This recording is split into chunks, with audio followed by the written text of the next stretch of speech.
20 मार्च 2020 को जब लॉकडाउन लगा था, हम लोग कश्मीर फाइल्स की शूटिंग पे जाने वाले थे, तो शूटिंग के लिए रुक गए, बंबई में जा नहीं पाए।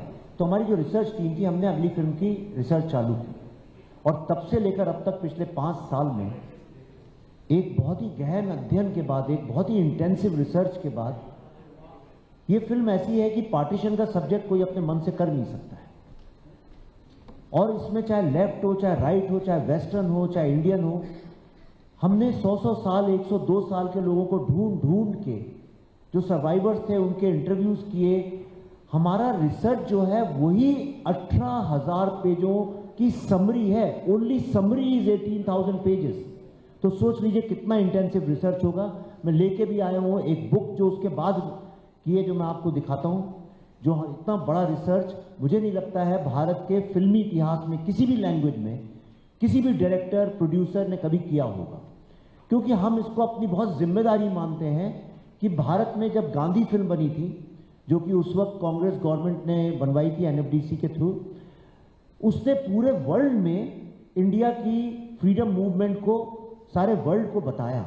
और उसका कारण यह है कि आज आप किसी भी शहर में जाएंगे, आपको गांधी जी की स्टैचू मिलेगी, because of that one film. तो हमको ये रिस्पॉन्सिबिलिटी पता है अपनी कि एक फिल्म कितनी इंपॉर्टेंट होती है ऐसे सब्जेक्ट में। इसमें जितने इंडिया के हिस्टोरियंस हैं, एक्सपर्ट्स हैं, सबकी राय लेके ये फिल्म बनी है। जब मैंने सीबीएफसी में ये फिल्म दिखाई तो 50 सवाल खड़े हुए। इंडिया के बेस्ट हिस्टोरियंस को कमिटी में बुलाया गया, एग्जामिनिंग कमिटी में, रिव्यू कमिटी में। एक एक सवाल का हमने 100 डॉक्यूमेंट्स उनके सामने प्रेजेंट किए।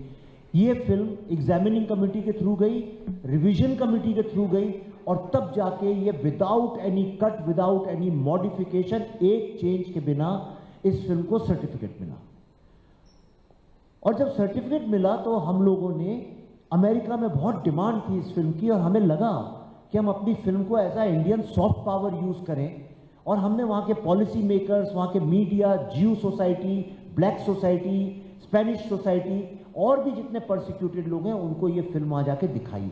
मैं आपको लास्ट में दिखाऊंगा, पर आप जो लोग जानते हैं शायद उनने देखा भी होगा कि ये फिल्म 400 सीट के जो थिएटर थे वो खचाखच भरे थे, और उतनी ही वेट लिस्ट थी। और वहाँ के टॉप कांग्रेसमैन, सेनेटर्स। और एक बड़े गर्व की बात आपको बताता हूँ, शायद ही भारत के इतिहास में किसी और फिल्म के साथ हुआ है, कश्मीर फाइल्स के साथ हुआ था। हम जब अमेरिका गए थे तो वहाँ कैपिटल हिल में, कैपिटल हिल मतलब वहाँ की संसद, वहाँ की पार्लियामेंट, वहाँ पे हम लोगों को इनवाइट किया गया था उस फिल्म को प्रेजेंट करने के लिए। और इस बार फिर फिल्म रिलीज भी नहीं हुई है, और हमको वहाँ का कैपिटल हिल में इस बार फिर इन्वाइट किया गया द बंगाल फाइल्स को प्रेजेंट करने। और बहुत सक्सेसफुली वहाँ के कांग्रेसमैन और सेनेटर्स के सामने हम इसको प्रेजेंट किया, और भारत की अपनी बात वहाँ पे रखी। लेकिन जब ये फिल्म सक्सेसफुल होने लगी, अमेरिका में ही मुझे खबर मिली कि हमारे अगेंस्ट एक के बाद एक कई सारी एफआईआर फाइल की गई वेस्ट बंगाल में। और ये खुलेआम, ऐसा नहीं है किसी आम आदमी ने किया, किसी को पता भी नहीं है इस फिल्म के अंदर क्या है। आज पहली बार तो मैंने इस फिल्म की थीम यहाँ पे दिखाई है, इसलिए क्योंकि मैं चाहता था आपको दिखाई जाए। ये रातों रात हमने स्क्रीनर बना के आपके लिए तैयार किया है। टी शर्ट भी वही आप देख सकते हैं। तो जब इस फिल्म सक्सेसफुल होने लगी तो वेस्ट बंगाल में जो रूलिंग पार्टी है टीएमसी, उनके मेंबर्स ने हर जिले, हर मोहल्ले में जाके हमारे खिलाफ एफआईआर फाइल करनी चालू की। और वहां की जो पुलिस है उसने ये तक नहीं हमको बताया, नोटिस में जो उनने एफआईआर हमारे पास आई, ये तक नहीं बताया कि कारण क्या है एफआईआर के पीछे। मैं आपको दिखाता हूं, जरा नंबर 3 एफआईआर कॉपीज जरा दिखाइए लोगों को, दिखाइए। नेक्स्ट। टीएमसी नेताओं ने दर्ज की एफआईआर, ये न्यूज है, ये मुझे वहां पता चली।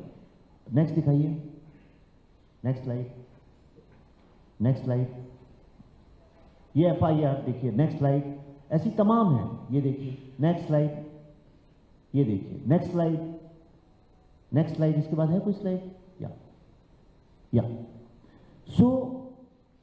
और ये सारे टीएमसी के वर्कर्स ओपनली सोशल मीडिया में लिख लिख के कर रहे हैं। आप मुझे बताइए, एक फिल्म जो रिलीज नहीं हुई, किसी को पता नहीं, और भारत के ऐसे पार्टीशन के ऊपर है जो सारे वर्ल्ड को पता चलना चाहिए, सारी दुनिया इसकी तारीफ कर रही है। जिसने ये फिल्म देखी है, लोग रोए हैं देख के कि क्या दुर्दशा हुई थी हमारी। और बल्कि वेस्ट बंगाल गवर्नमेंट को तो हमको आमंत्रित करना चाहिए, क्योंकि वेस्ट बंगाल की हिस्ट्री पे इससे डिफाइनिंग फिल्म कोई नहीं बनी आज तक। डायरेक्ट एक्शन डे का वो ब्लैक डे, नोआखली जेनोसाइड, जिसके कारण आज हमसे बंगाल छीन लिया गया, ईस्ट बंगाल बन गया, अब बांग्लादेश है। अगर वो दो इवेंट्स नहीं हुए होते तो आज बांग्लादेश भारत का पार्ट होता और लाखों लोग नहीं मारे गए होते। और इतना ही नहीं, ये फिल्म तो बंगाल के गौरव के बारे में बात करती है। विश्व के इतिहास में फ्रांस के बाद एकमात्र ऐसी भारतीय स्टेट है जहां पे रेनेसांस हुआ, इंडिक रेनेसांस हुआ। उस ग्रेटनेस की बात करती है। नेशनलिस्ट मूवमेंट बंगाल से चालू हुआ, वेदांतिक मूवमेंट बंगाल से चालू हुआ, एक से एक महान लोग वहां पे पैदा हुए। उसके गौरव की हमने क्या खोया है। कलकत्ता वर्ल्ड की कल्चरल कैपिटल हुआ करती थी, कलकत्ता वर्ल्ड की इंडस्ट्रियल कैपिटल हुआ करती थी, वर्ल्ड के सेकंड मोस्ट इंपॉर्टेंट सिटी हुआ करती थी, और आज उसकी क्या दुर्दशा हो गई, हमने क्या खोया है। लेकिन इस फिल्म पे लगातार ruling party state power FIR file कर रहा है।